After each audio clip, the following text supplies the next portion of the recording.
On sait très bien qu'en choisissant telle option dans tel collège, eh bien, on va s'orienter ensuite vers tel parcours. Mais qui a l'information?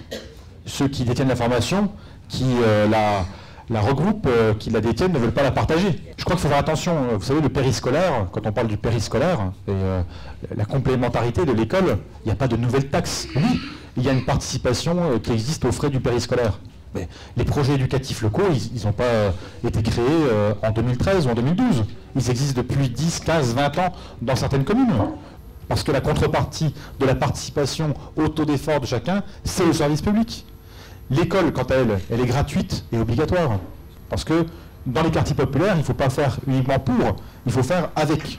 Mais il faut surtout que les acteurs de terrain soient les acteurs aussi de ces politiques dans les quartiers populaires. Et puis les collectivités locales, elles ont un rôle important. L'éducation, elle est nationale. Mais après, il y a des politiques territoriales qui ne visent pas à territorialiser l'éducation nationale, mais qui visent à l'accompagner. Vous savez, Jaurès disait qu'il faut comprendre le réel et aller à l'idéal. Il faut les deux. Parce que si on va uniquement à l'idéal sans comprendre le réel, on a quelques soucis. Et donc je crois que c'est là sans doute que le bas blesse, parce qu'il y a des collectivités territoriales, effectivement, qui ne font pas assez pour rénover les écoles, les collèges, les lycées et les équiper. On parle peu de ceux qui, à Bac+1, échouent. Voilà, on en parle peu. On parle souvent de l'échec scolaire des jeunes qui, effectivement, à 16 ans, se retrouvent sans solution.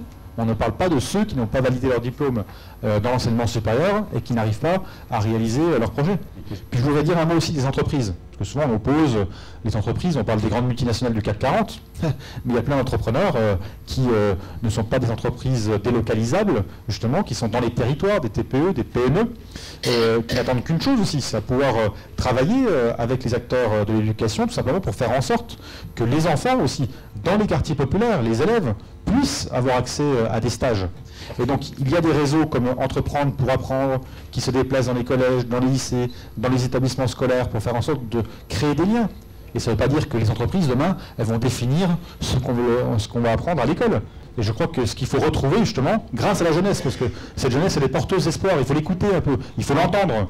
Et je crois que on a entendu justement ces jeunes s'exprimer, ils sont porteurs de propositions, ils sont porteurs d'espoir. Eh bien, faisons-leur la place nécessaire à tous les niveaux, là où nous sommes, pour que les jeunes ne soient pas, par exemple, dans les associations, ceux qui vont uniquement coller des affiches, faire des cafés, faire des photocopies, mais qu'ils soient dans les bureaux, qu'ils soient justement dans les prises de décision, et pour qu'ils soient, on leur fasse confiance simplement, pour qu'ils soient les acteurs du changement, non pas que le changement politique, mais le changement de société, parce que faire société, c'est faire avec les citoyens.